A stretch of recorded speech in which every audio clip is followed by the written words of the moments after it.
नमस्कार आमार भुरी भोज चैनेले सकलके स्वागत Janai. Welcome to my channel भुरी भोज। आमी आजके पटलेर एकटा सम्पूर्ण अन्य रकमेर रेसिपि शेयर करछि। रेसिपिटा भालो लागले आमार चैनलटाके सबस्क्राइब करते भूलबेन ना और बेल आइकनटा अवश्यई प्रेस करबेन एरकम नतून नतून रान्नार नोटिफिकेशन सबार आगे पाওয়ার জন্য।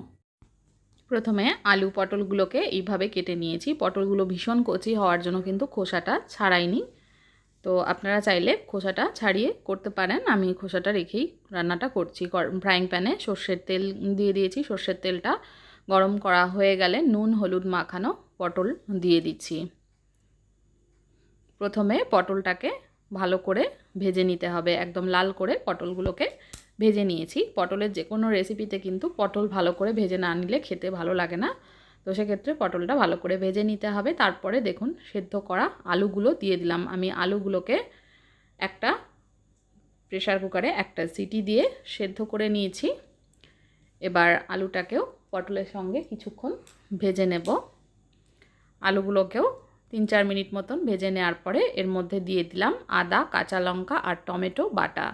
এখানে বড় সাইজের টমেটোর হাফ ব্যবহার করেছি। ছোট টমেটো হলে পুরোটাই গোটাটাই দিতে হবে।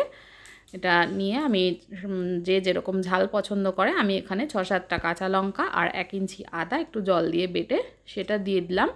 এবার এই বাটা মশলাটাকেও ভালোভাবে কষিয়ে নিতে হবে। যতক্ষণ না আদা টমেটো এগুলোর কাঁচা গন্ধ চলে যাচ্ছে ততক্ষণ আমি এটা কষিয়ে নেব।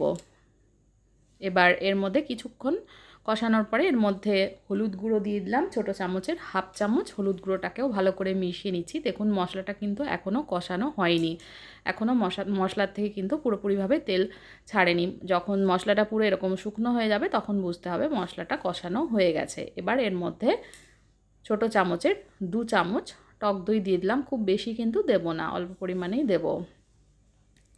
এবার টক দইটাকেও এর সঙ্গে পটলের সঙ্গে নিয়ে কষিয়ে নিচ্ছি। এটা খেতে কিন্তু পুরো বিয়ে বাড়ির মতন অনুষ্ঠান বাড়ির স্টাইলে ভীষণই ভালো হবে খেতে। অবশ্যই এটা ট্রাই করবেন। দইটাকেও কিন্তু কষিয়ে নিয়েছি, সব মশলাকে ভালোভাবে কষিয়ে নিয়েছি। এবার আমি এর মধ্যে দিয়ে দিলাম 4 মগজ বাটা।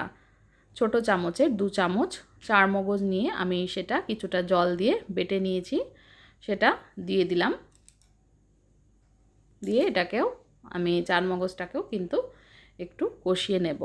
4 মগজ কষিয়ে নেওয়ার পরে এবার জলে গোলা মশলাটা দিয়ে দিচ্ছি। এখানে জিরের গুঁড়ো ছোটো চামচের 1 চামচ, 1 চামচ লঙ্কা গুঁড়ো আর হলুদ গুঁড়ো রয়েছে সেটা দিয়ে দিলাম।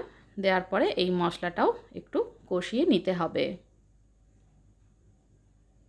যতক্ষণ না মশলার থেকে অল্প অল্প করে তেল ছাড়তে শুরু করছে ততক্ষণ কষিয়ে নেব। দেখুন মশলাটা কিন্তু একদম শুকনো হয়ে গেছে, মশলা কষানো হয়ে গেছে। এবার এর মধ্যে জল দিয়ে দিলাম। জল দিয়ে ভালোভাবে পটল আর আলুকে আরও ভালো করে সেদ্ধ করে নিতে হবে। আলুটাকে এমনভাবে সেদ্ধ করব যাতে সেটা সেদ্ধ হয় কিন্তু একদম গলে না যায়, এইভাবে সেদ্ধ করে নিতে হবে। এবার ঝোলটাকে ফুটিয়ে একটু ঘন করে নেব।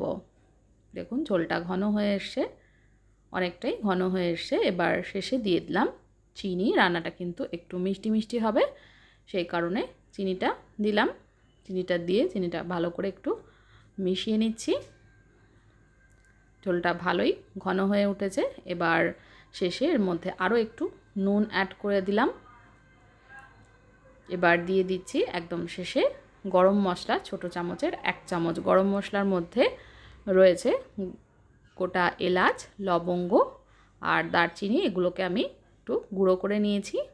ভালো করে গরম মশলাটা মিশিয়ে দিয়ে আরও একটু ফুটিয়ে নিয়ে 1 মিনিট মতন দিয়ে দিলাম। একদম শেষে ছোটো চামচের হাফ চামচ ঘি।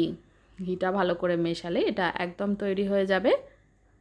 গরম গরম ভাত, রুটি, পরোটা এগুলোর সঙ্গে ট্রাই করতে পারেন, অথবা পোলাওয়ের সঙ্গেও এই রেসিপিটা বাসন্তী পোলাওয়ের সঙ্গেও সার্ভ করতে পারেন। এবার আমি এটা একটা বোলের মধ্যে সার্ভ করে দিচ্ছি।